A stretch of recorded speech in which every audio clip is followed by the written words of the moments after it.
Well, Dr. Aimie, it's great to be with you again, like always. Like And always. like always, yes. And you've put so much time. I remember a few years ago when you were talking about you're writing this book, and you've got these ideas, and there's so much information, and we were talking about it and how important it is because what you've uncovered uh, is so critical for so many people who suffer from what I call the "I'm fine" syndrome. I'm fine. I'm fine. I just act weird at times, but I'm fine.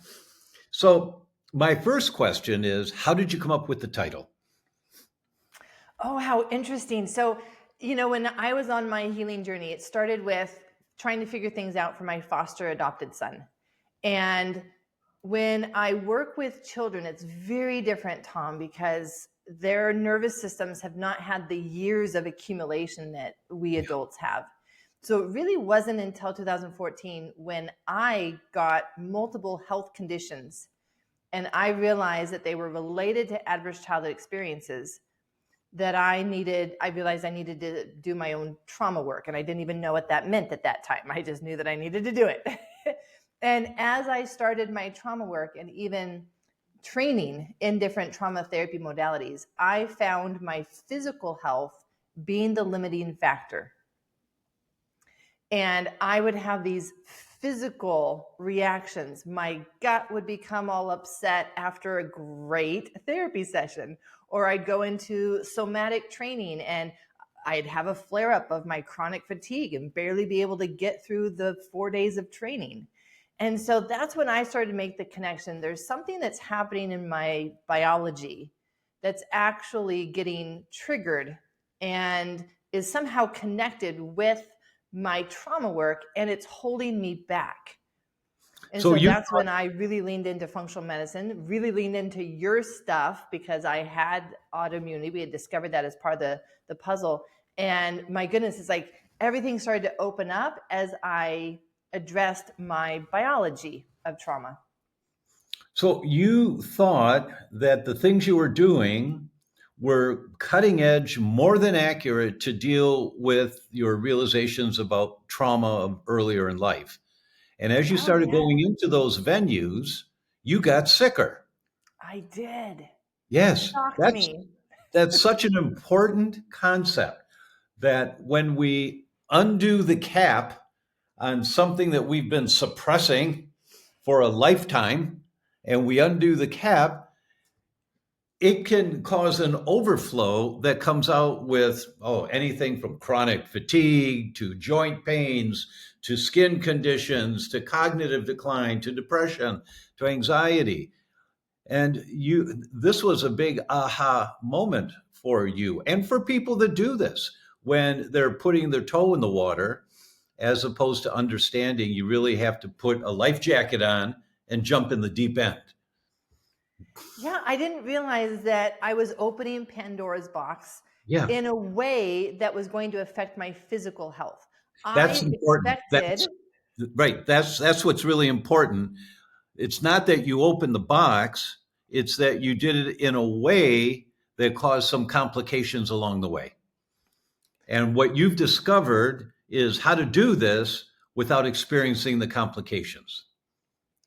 yes, how to really truly do mind body connection work so that you are befriending your body and you're actually staying within your capacity, both emotional capacity, but also physical health capacity, homeostatic capacity, as we then build that capacity.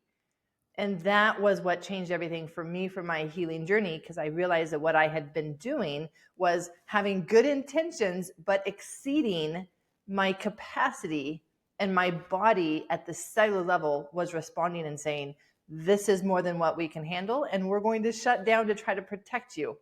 And it just left me more and more frustrated with my body, feeling like it was betraying me, actually.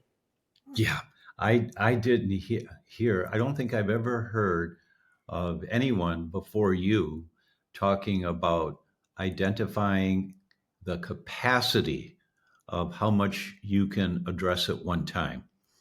I think we always think that I'm fine. I can do this. I've survived my whole life.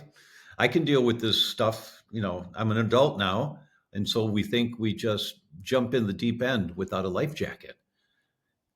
And so much of what I hear is the focus being on mindset. I just need to change my thinking. I need to change my thoughts. I need to be stronger. And that's how I can hold more stress in my life.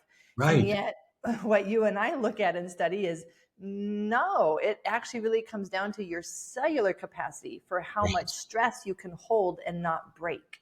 That's really, it's a sabotage for people where they feel they're failures because their mindset isn't strong enough. And it's just not the case. And you've opened this up in such a way for all of us now as clinicians to talk to our patients because more and more doctors now understand this. And so that is how you came on. That was my first question. How did you come up with the title? And you found that there is biology to all of this and how much a person can handle at one time. That's very, very powerful. Well, Very and powerful. then it led me to really look at so much of what connects to your work as well, which is this idea that what we eat actually really does matter. What we do, how we sleep, our lifestyle, how many pesticides and plastics we're exposing ourselves to, that actually all does matter, not just for your physical health, but for your emotional health as well. If And people are yes, and serious about their trauma recovery, they also need to be looking at their toxic burden, because trauma burden, toxic burden, it's all the same at the cellular level. I think a way of understanding it would be if you agree that emotional capacity is limited by toxic levels in your body. 100%. Whether it's toxic foods or you live in a moldy house or you've got heavy metals that's been accumulating in your body for a lifetime, but it limits your emotional capacity. I mean, we uncovered that long time ago in terms of wheat and depression, or wheat and anxiety, wheat sensitivity and schizophrenia, not just celiacs. But when people have a sensitivity to a particular food, it affects their brain function and the capacity of their brain to deal with stress. And it's the same thing as we now know, and this is what you're teaching, is mold is a really common one, a very, very common one. You know, you're making me remember how much I relied on wheat and bread growing up. Yes. And I don't think this will surprise you, and I'm happy to go into the science with you to share this with people if you feel it would be helpful for the audience. I noticed that when I would come back from a really great therapy session where I had opened up a lot, I would crave bread. I Mm. would crave the brownies. I would crave the cinnamon rolls. I would crave all of these things that now I know, oh my goodness, what was it doing to my body? But here's my idea, is what I'm seeing with the biology. That was actually my body's way of saying, this is too much for you to feel. So we're going to create the inflammation that causes the brain fog. We're going to create the inflammation that helps you numb the emotional things. And it was my way of unconsciously, I didn't even know why was it those things that I was craving and not carrots and celery. But Right. A these cucumber just won't do it. the cucumbers weren't doing it. The idea of what we are craving and the specific foods that we find ourselves reaching in times of stress, grief, loss, overwhelm, the emotional aspect of life, the foods that we find ourselves going to are for a reason. And when Yes. we understand the biology behind it, it explains why I would crave those foods, and why, not just crave, but it would feel like I'm going to die if I don't eat that cinnamon roll. It Right. wasn't. Right. Right. Right. It's the addictive messaging because those foods, gluten, and there are two primary mechanisms of that is the first one, it stimulates the opiate receptors in the brain, the feel good receptors, right? So you just feel better. Oh, I don't need weed. I just like it. I just feel good, but I don't need it. Well, wait, wait a minute. And the other is this is a geek word, hypoperfusion, which means a lack of blood flow. And the way I'll explain that to patients is cross your legs, please. And then I'll pause. No, please, cross your leg. Leave it like that for 3 hours. Stand up and run.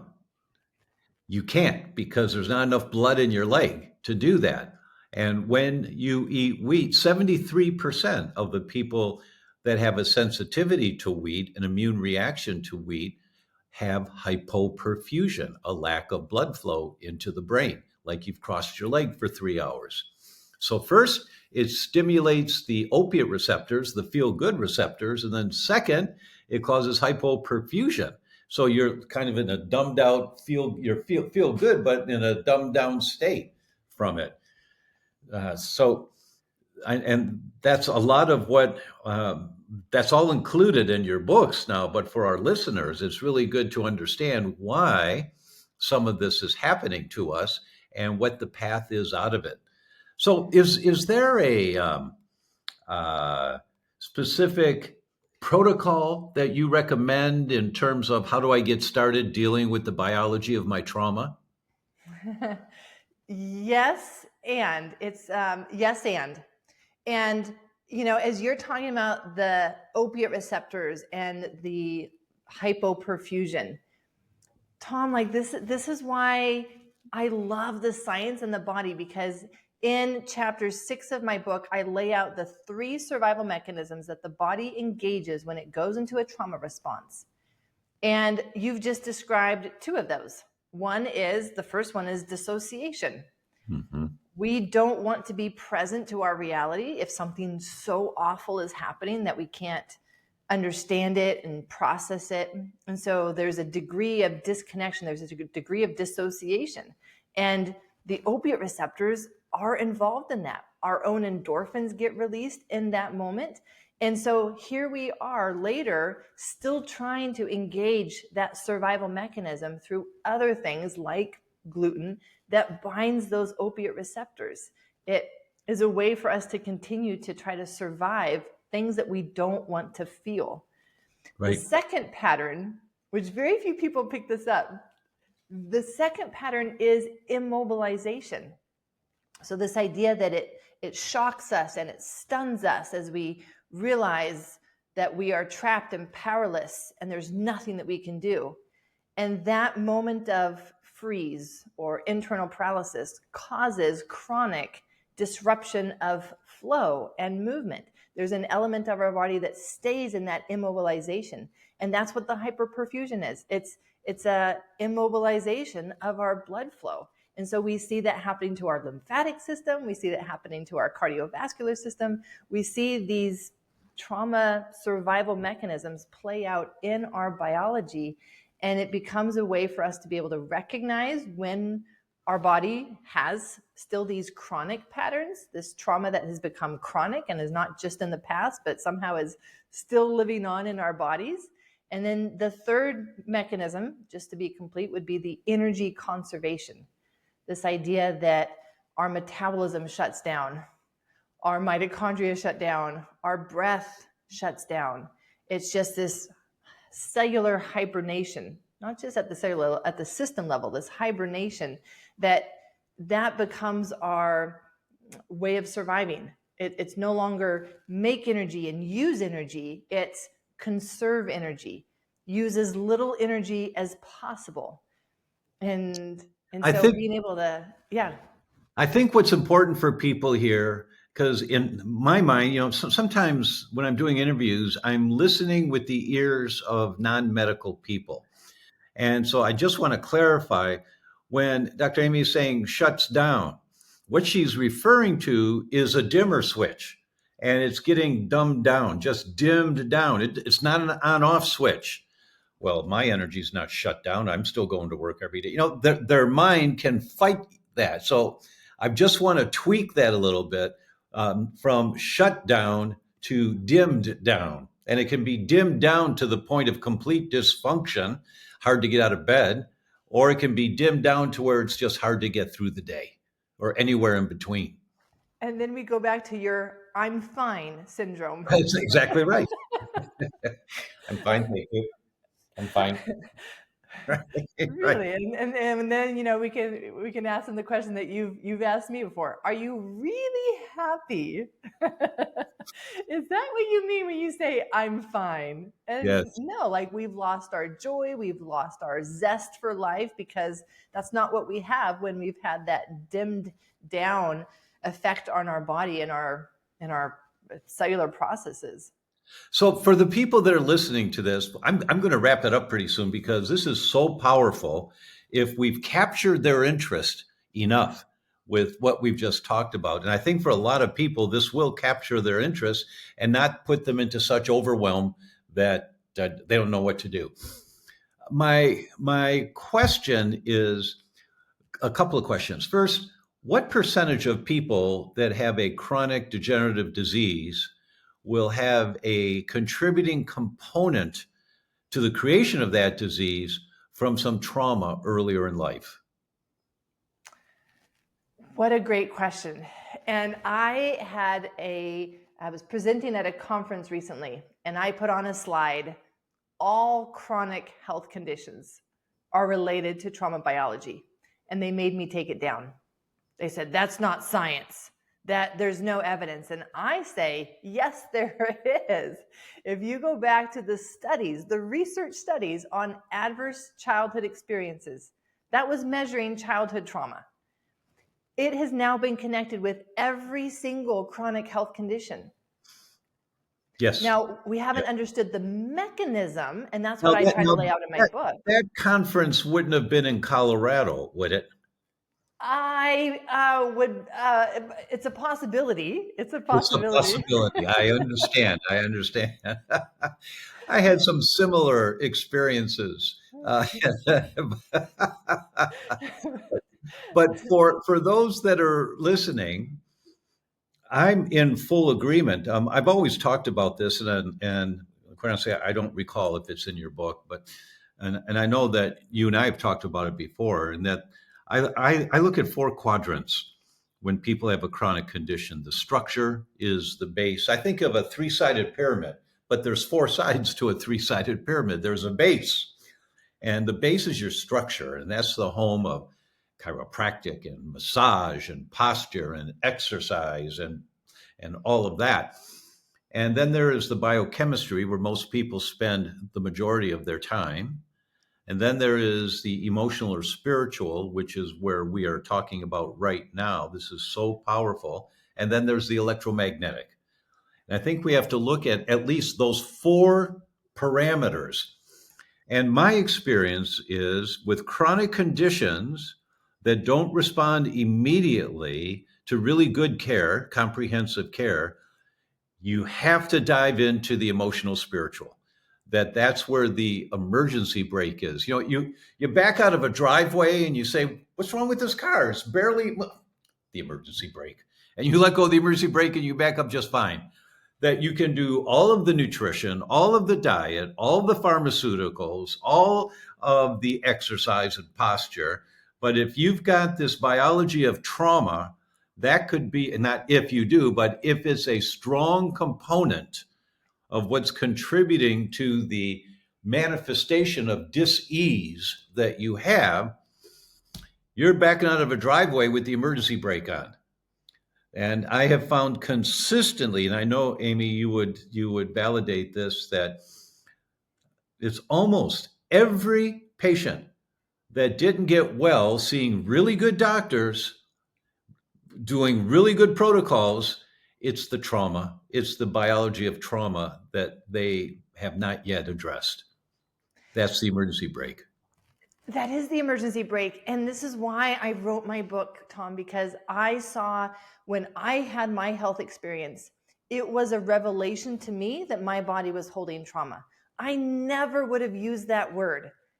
I adopted from the foster care system. Now those kids have trauma.